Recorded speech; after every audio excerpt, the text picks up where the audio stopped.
It was 6 a.m. when the flashing red and blue lights shattered the pre-dawn silence of the San Juan National Forest, the strobe effect bouncing off the snow-laden pines like a disco in a graveyard. And there she was, Corinna Sterling, marching up my porch steps with two La Plata County deputies in tow, waving a demolition order like it was a royal decree.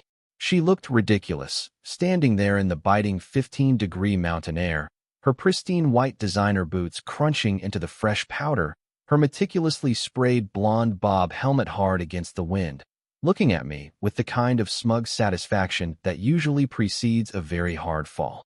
She thought she was staring down a broken widower, a lonely old man she could bully into submission with a clipboard and a fake title. But what Corinna didn't know, what she couldn't possibly comprehend in her narrow, suburbanized worldview, was that she wasn't standing on private property, she was standing on federal land, and she had just accidentally declared war on the United States government. But before we get to the part where her reputation dissolves faster than a snowflake in a blast furnace, let me back up and tell you how a retired Air Force logistics major named Elias Thorne ended up in a standoff with a homeowners association that didn't even legally exist. 3 years ago, my world ended, not with a bang, but with the quiet, devastating beep of a heart monitor flatlining in a sterile hospital room in Denver, signaling that Elena, my wife of 40 years, had lost her battle with cancer. We had always planned to escape the city, to move up here to the high country near Durango, where the air is thin and the silence is heavy enough to hold you together when you feel like falling apart.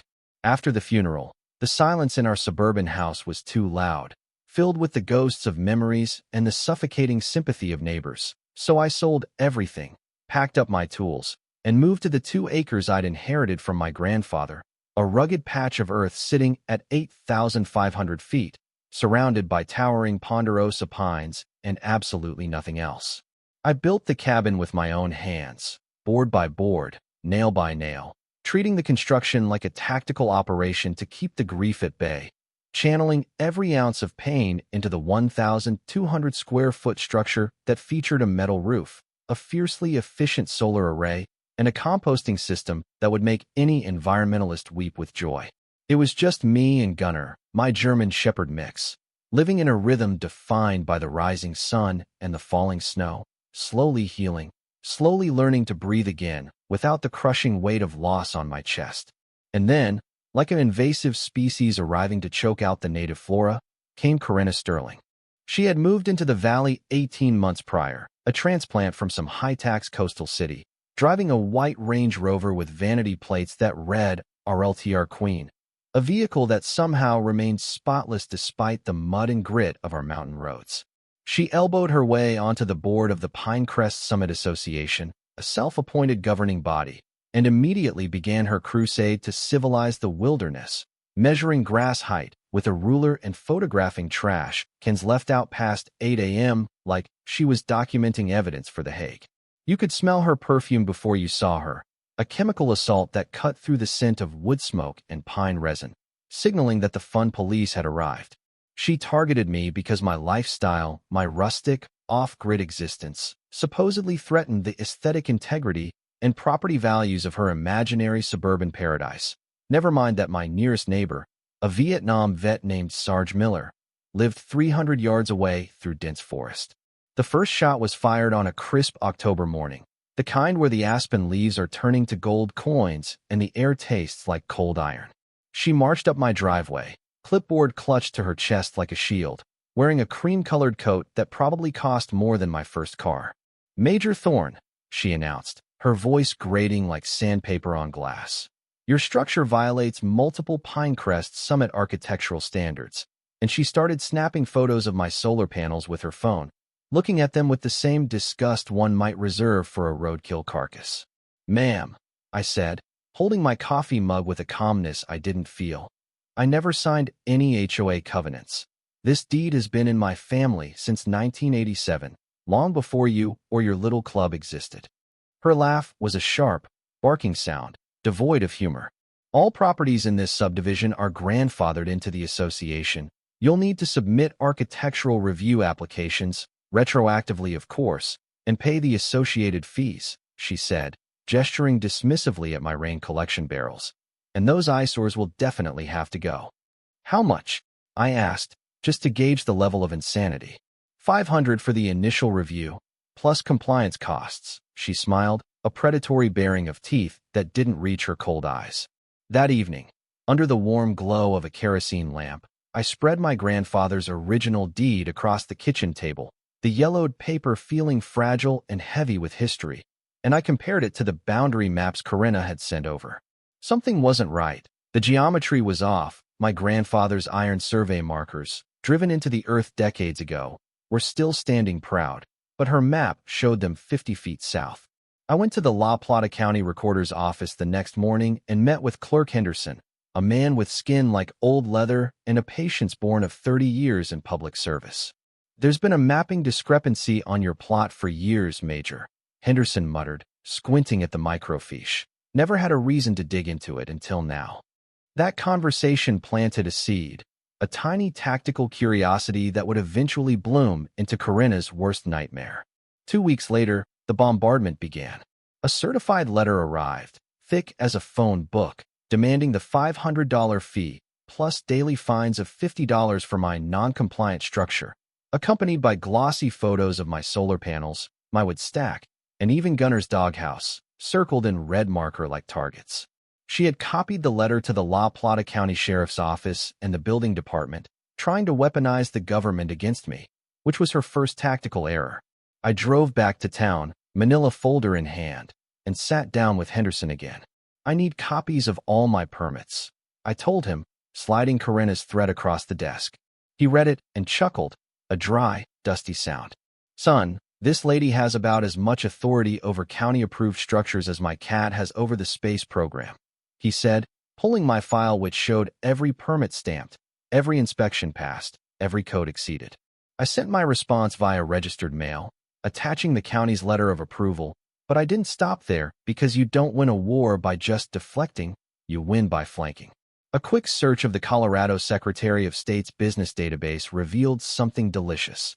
The Pinecrest Summit Association's corporate registration had lapsed 6 months ago, their status listed in bold red letters as delinquent. She was trying to enforce rules for an organization that, legally speaking, was a ghost.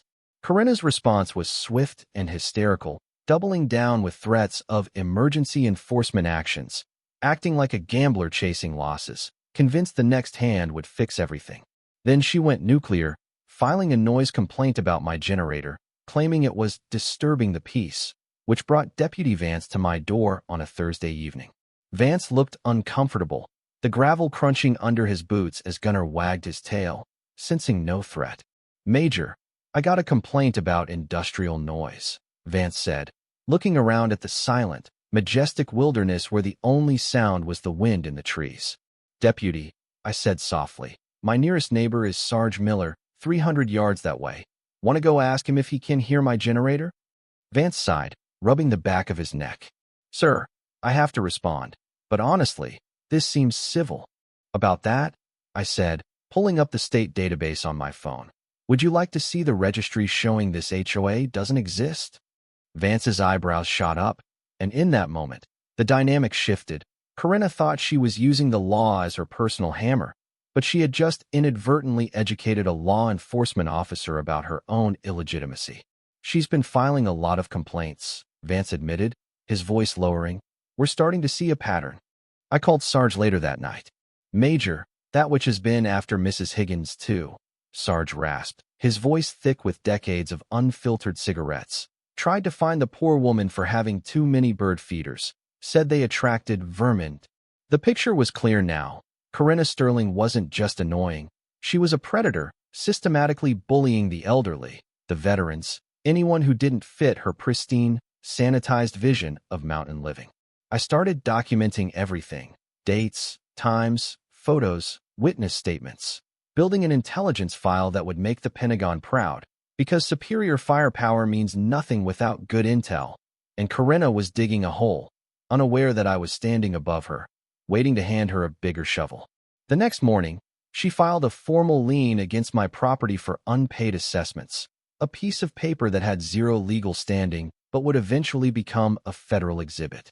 She called a community safety meeting for the following Tuesday at the Pinecrest Community Center, citing urgent health violations at my cabin, inviting the entire neighborhood, and even tricking a county inspector into attending. I walked into that meeting room, the fluorescent lights humming like angry hornets, carrying my thick folder and wearing my poker face, ready to engage. The community center smelled of wet wool and stale coffee, the air thick with tension as neighbors filed in, shaking snow from their boots and casting nervous glances at the front of the room where Corinna Sterling stood by a projector screen, looking every inch the suburban dictator in a sharp navy blazer. She had blown up photos of my cabin, grainy and distorted, making my home look like a shantytown, and she began her presentation with a laser pointer, clicking it aggressively as she spoke about blights on the landscape and eroding property values. "We are here," she announced, her voice echoing in the hollow room, "because Major Thorne refuses to comply with basic standards that protect us all." The county inspector, a man named Williams who looked like he'd rather be undergoing a root canal, raised his hand. "Ma'am, I was told there were raw sewage leaks and structural collapse hazards. What am I looking at here?" Corinna flustered, her perfectly applied foundation failing to hide the flush of panic. "Well, the visual evidence suggests." I stood up then, slow and deliberate, the legs of my chair scraping loudly against the linoleum. "Inspector Williams," I said, my voice carrying the command presence I hadn't used since my days on the flight line. "Would you like to see the documentation showing my structure exceeds La Plata County Code by a factor of 2? I walked to the front and laid out the permits, the inspection reports, the photos of the triple reinforced beams, and the state-of-the-art septic system. Williams reviewed them in silence, nodding, while Corinna vibrated with rage. "This isn't just up to code," Williams announced to the room. "It's better built than most of your houses." But I wasn't done. "While we're here," I turned to the audience, "I'd like to address a pattern. Mrs. Higgins, were you not threatened with fines for bird feeders until you considered selling? Sarge, didn't she try to tow your RV from your own driveway?" The room erupted in murmurs, the dam breaking as story after story of Corinna's harassment spilled out. Bullying the elderly, pressuring families to sell, also she could list their homes and collect the commission. I watched the color drain from her face, her narrative crumbling. But she was a cornered animal now, and cornered animals are dangerous. As the meeting disbanded in chaos, Corinna hissed at me. "You think this is over? I'll have that shack torn down by Christmas." True to her word, she escalated. She sent a notice of emergency demolition via a private process server on December 23rd, claiming imminent danger to public safety, demanding the structure be razed within 24 hours. And that brings us back to the flashing lights on my porch, Christmas Eve morning, the air freezing in my lungs. "This order is final," Corinna shrieked over the idling engines of the patrol cars. "Tear it down, or we will." Deputy Vance and his partner, Deputy Torres, looked uneasy. I handed Vance my county letter. "This is a civil dispute, Deputy. She has no court order, just a letter she typed up on her laptop." Corinna lunged verbally, attacking Elena's memory, screaming that my grief had made me unstable, that I was living in filth. It was a low blow, so cruel that the wind seemed to stop, and Deputy Vance stepped between us, his face hardening. "Ma'am, step back." They left without taking action, but the threat hung in the air like smoke. I knew I needed the nuclear option. I spent Christmas Day not with family, but hiking deep into the woods behind my cabin, strapping on snowshoes and following a memory of a story my grandfather told me about the old property lines. Gunner bounded ahead, black fur against white snow, as I climbed higher, lungs burning, until I found it. A heavy iron post, rusted but solid, stamped with U.S. Forest Service 1923. I pulled out my GPS, cross-referencing the coordinates. My heart hammered against my ribs, not from the exertion, but from the realization. The 1987 subdivision map was wrong. A clerical error from 40 years ago had included this ridge in the private plat, but it had never been legally transferred. My cabin, my land, my solar panels, everything sat squarely within the San Juan National Forest. I wasn't a resident of Pinecrest Summit. I was a squatter on federal land, which meant Corinna Sterling hadn't been harassing a private homeowner. She had been attempting to enforce private covenants on United States government property. She had filed fraudulent liens against federal land. She had tried to extort fees from a federal occupant. It was the supremacy clause in action. Federal law trumps local regulations like a royal flush beats a pair of twos. I called the Forest Service the next day. The agent sounded skeptical until I sent the photos of the marker. "If that's true, Major," she said, her voice dropping, "then no HOA has jurisdiction there, and interfering with federal land uses, well, it's a federal crime." I requested an expedited survey. But Corinna, unaware that the ground had already shifted beneath her feet, decided to make one final, fatal mistake. On January 5th, I woke up to find my solar panels spray-painted orange, crude, jagged lines marring the glass. Fake, hazardous area signs blocked my driveway. She had hired 2 thugs in a beat-up pickup truck to sit at the end of my road, monitoring me. And then, she tried to bribe Inspector Williams. She offered him a consulting fee to fabricate a violation. Williams, an honest man, went straight to the district attorney. The trap was set. The FBI's white-collar crime division, already interested in the wire fraud implications of the liens, became very interested when the bribery charge surfaced. Corinna called one last meeting for January 15th, an emergency town hall, to finalize my eviction. She thought she was organizing my execution. She didn't know she was planning her own funeral. The evening of January 15th was bitingly cold, the kind of cold that snaps branches and freezes breath in the throat. But the Pinecrest Community Center was boiling with body heat. The parking lot was overflowing, cars jamming the snowbanks, because Corinna had promised a spectacle. She had set the stage like a courtroom, complete with a podium and a professional photographer she'd hired to document her triumph. I walked in at 7 p.m. sharp, carrying a single, thin manila folder.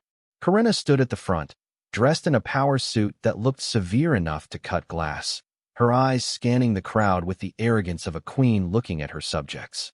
"Ladies and gentlemen," she began, her voice amplified by a microphone system she surely charged to the HOA account. "Tonight we end the threat to our community." She clicked a remote, and a picture of my spray-painted solar panels appeared on the screen, evidence of her own vandalism presented as proof of my blight. "Major Thorne has refused to comply, has threatened officials, and lives in squalor," she lied, the words flowing smooth as poison. "I am announcing tonight that we will be proceeding with forced removal." The crowd murmured, a mix of fear and anticipation. I stood up, feeling the weight of the folder in my hand, feeling the ghosts of Elena and my grandfather standing beside me. "Ma'am," I said, my voice cutting through the murmurs without a microphone, "before you dig this hole any deeper, you might want to ask the United States Forest Service about your jurisdiction." Corinna scoffed, rolling her eyes. "The Forest Service has no business here." "Actually," I walked toward the front, "they have all the business here." I pulled out the official federal survey map, the fresh stamp of the Department of Agriculture gleaming under the lights. "My cabin sits entirely within the San Juan National Forest. It has been federal land since 1923. The subdivision map was an error. The silence that followed was absolute. You could hear the hum of the heater, the shuffle of boots.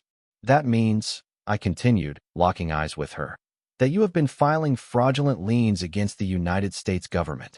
You have been attempting to extort a federal occupant. You have been soliciting bribes to damage federal property." Corinna's face went from smug to confused to pale white, the color of old cottage cheese. That's impossible." "It's not impossible," a voice boomed from the back of the room. "It's a felony." Special Agent Rodriguez of the FBI stepped forward, flanked by 2 federal officers and Inspector Williams. The flash of badges was the only light in the room that mattered. "Corinna Sterling," Rodriguez said, his voice leaving no room for argument, "you are under arrest for wire fraud, attempted extortion, and filing false claims against government property." The room exploded. People stood up, chairs clattering, as the officers moved in. Corinna sputtered, backing away, "But I'm the president. I'm protecting property values." "Ma'am," Rodriguez said as he cuffed her, "you have as much authority over that land as you do over the Pentagon." As they marched her out, past the neighbors she had terrorized, past Mrs. Higgins who was weeping with relief, past Sarge Miller who gave a sharp, crisp salute, the applause started. It wasn't polite applause. It was the thunderous sound of liberation. The aftermath was a landslide. The Pinecrest Summit Association dissolved almost overnight, exposing a rat's nest of financial impropriety. Corinna is currently serving 18 months in a federal facility, her real estate license revoked, her reputation in ashes. The community healed. Mrs. Higgins put up 4 new bird feeders. Sarge hosted a Freedom from Tyranny barbecue on the 4th of July. And 6 months later, I used the settlement money from the civil suit to start the Mountain Veterans Legal Defense Fund, helping other vets fight predatory HOAs. I still live in my cabin. The orange paint is gone from the solar panels. The silence has returned to the forest, but it's a different kind of silence now. It's not the silence of grief, but the silence of peace. I sit on my porch with Gunnar, drinking coffee as the sun sets over the federal pines, knowing that Elena would have loved the fight, and she would have loved the victory even more.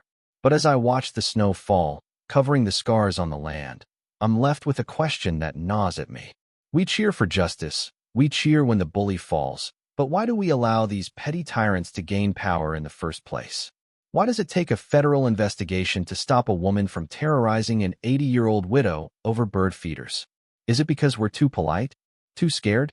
Or have we just forgotten that a home is supposed to be a castle, not a compliance unit in someone else's spreadsheet? What would you have done? Would you have fought? Or would you have moved?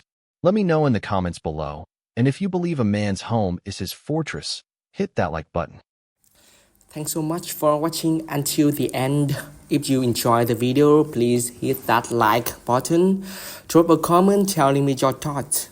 And don't forget to subscribe, turn on the bell so you never miss the next one. See you in the next video.